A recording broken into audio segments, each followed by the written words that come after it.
mga kauturan sa ato nga person kay na wala gid naka-prove ang aton nga dito si Pastor Christopher Duaya nga wala nasulat sa Bible nga hindi Santo Papa si San Pedro. Pero ako na prove gid nga si San Pedro being the only apostle who was given the keys is the one who exercised authority and the supreme authority over his fellow apostles.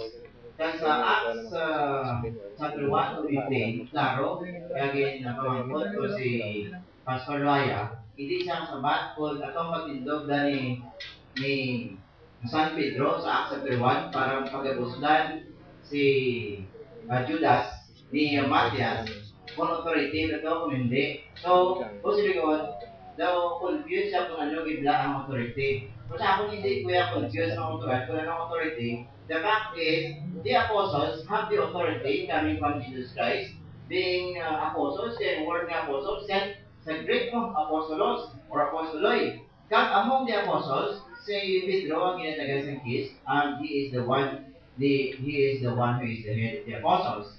Now, ari pagid pag-basahan ko ang mga prueba sa New Testament nga si San Pedro amoy ang first among the apostles, the primary person who is the leader of the first century church kag nagpadayon ini sa mga kapapahan. Ang unang nga prueba is his name was mentioned 195 times in the New Testament. Ang question ka nga 195 times nga mention gini siya, it means that he is a very important person. Si Judas siya, kapila na i-mention, pero si Abraham i-mention frequently in both Old and New Testament sa paghatag sa provenance sa kay Abraham. Sa Hebrews chapter 11, i-mention si Abraham. Sa Romans chapter 4, i-mention si Abraham. Sa Galatians chapter 3, i-mention si Abraham. Sa genealogy ni Jesus, sa kay Matthew at kay Luke, i-mention si Abraham. Because Abraham is the father of the faith, the father of the nations. The new Abraham sa New Testament, mga katuran, is Saint Peter, the father or the leader of the new people of God. That's why 195 times na ginmention ini. Kung gusto yun yung sulion, i-prove niya nga sobra pagit ang ibang apostles eh. Now, ang mga apostles history, together, 12 apostles, 130 times lang. Si Peter, alam niya, 195 times.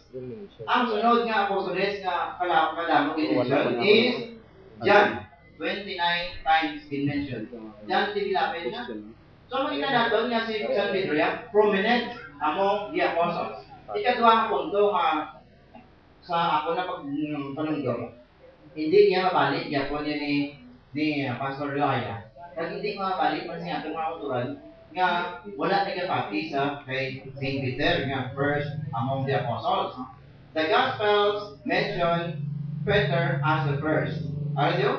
Sa Matthew chapter 10, verses 2 to 4. The names of the 12 apostles are these. First, Simon, who is called Peter, and Andrew his brother, James the son of Zebedee, John his brother, Philip and Bartholomew, Thomas and Matthew the tax collector, James the son of Alphaeus, and Thaddeus, Simon the Canaanian, and last, Judas Iscariot who betrayed him. Kita mo ni pagplastar sa evangelist mga katuran, guided by the Holy Spirit. First, Peter. Sa Grigo ni protos, no? Sa Latin, primos. O silingon, primacy. Ang second, tulad nga silingan second or third, dimension na iban. Pero pinakauli, si Judas. Hindi mga pamangkot ka, sino ang official sa government sa Philippines? Hindi may pagbutak si Gloria Magdala Arroyo sa uli o sa tumatuma. First, because she is the president, she is the leader. Ang mga logic si gospel mga kuturan, nga ang iiyahan sa Espiritu Santo.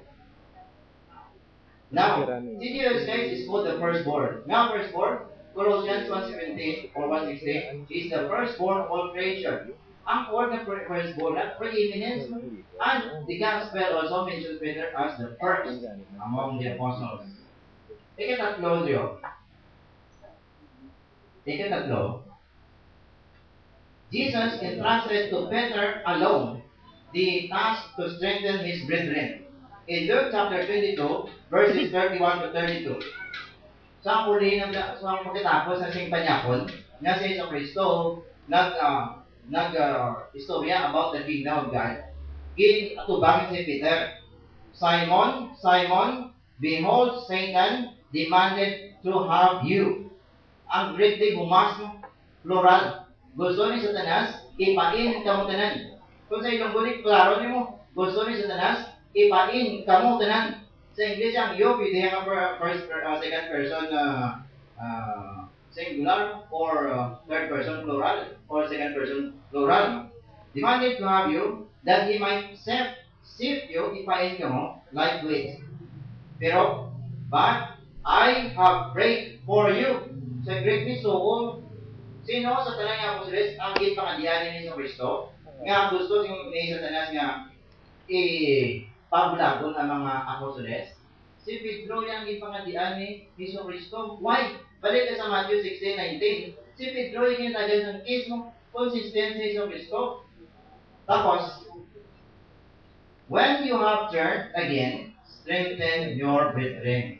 Siya ang magpapaskog sa iyang mga kauturan. Why dahil sila nga si James, o kung si Paul yung madiskredit na mga kauturan, kaya hindi na siya part sa 12 apostles. Mas hindi ka apostle to the Gentiles. Pero si Peter is apostle to the Jews, of which St. Paul, who is the Jew, is under Peter. Di ba? Tutuwad ng mga kauturan. So, muna ang hindi mabalik ng argumento sa inyong primacy of St. Peter. No? Kung gusto mapaliwan, try mo mapaliwan mga kauturan. Kaya nga ito naging singan, diin sa Biblia. Hindi nabasa ko yung Biblia na hindi mamatuol sila. Now, sila sa strong komentaryo. Ang word na spirito in Greek means to fix, baskuron, pabasgon, o ipahamtang ni San Pedro ang iya mga kaugdanan. Anong po silingon sila? Sila ni Jesus guys, when you have returned, tigin pangiwala ito siya sa Kristo, kasi mga apostles na dinalagan. Pero when he returned, when he came back, siya nag-strengthen sa mga apostles. And that is proved by the history of the church, namely Acts of the Apostles. Now, ito naman kita sa apat mga punto, mga kauturan. Peter was appointed as the chief priest after Christ's resurrection, or chief shepherd rather. No? Number 4. Chief shepherd. Although si Jesus guys is the good shepherd in John chapter 10, pero sang malusakan sa langit, after his resurrection, dito sa Sea of Galilee, gitawag ni San Pedro, katatlo yung mamangkot, katatlo yung matagan, pagit sa confirmation, sa autoridad, supreme authority, na ginhatagi ng nadaan sa kay San Pedro when Jesus Christ was not yet crucified.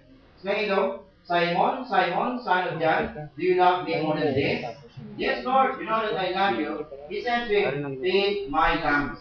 Ang lambs ni small nga mga karnero, pero hindi ni pag-itirahon na o ritramo ginabi. Nga siya pakaulo ni San Pedro ang mga gamay nga mga karnero. Hindi na mo. That's why hindi kaya mag-angay sa litramo ang kuturan. Like sila, inaya ang klase nga exegesis or hermeneutic sa Bible. Na magagmay or little ones. And second time, he asked, Simon, son of John, do you love me? Yes, Lord, I know. You know that I love you. Tend my sheep. Ang meaning sa word na tend mga kauturan is to take care. Most silingon, hindi lang siya tigpakaon, take care pa siya. Kung mabalda o kung mapiang ang mga karnero, siya naman take care nga. Ikatatlo, he said to him the third time, Simon, do you love me? Peter was grieved, and he said, yes, Lord, you know it that I love you. Feed my sheep. So, tatlo kita kabisis mga kauturan. Divine emphasis na mo, tatlo kabisis para maimprinta sa mind sa mga tao dahil sa kalipuso ni San Pedro, kaya yung otoridad nagapadayon after the resurrection of Christ. So, ano ang boss nila sini? Magagmay nga mga kalnero, at mga matagpo mga kalnero, pagkaulong at natakot, hindi dahil meaning nga siya ang chief shepherd. Mas hindi nga ng iba, Jesus Christ is the chief shepherd. That's why na contact mga kauturan.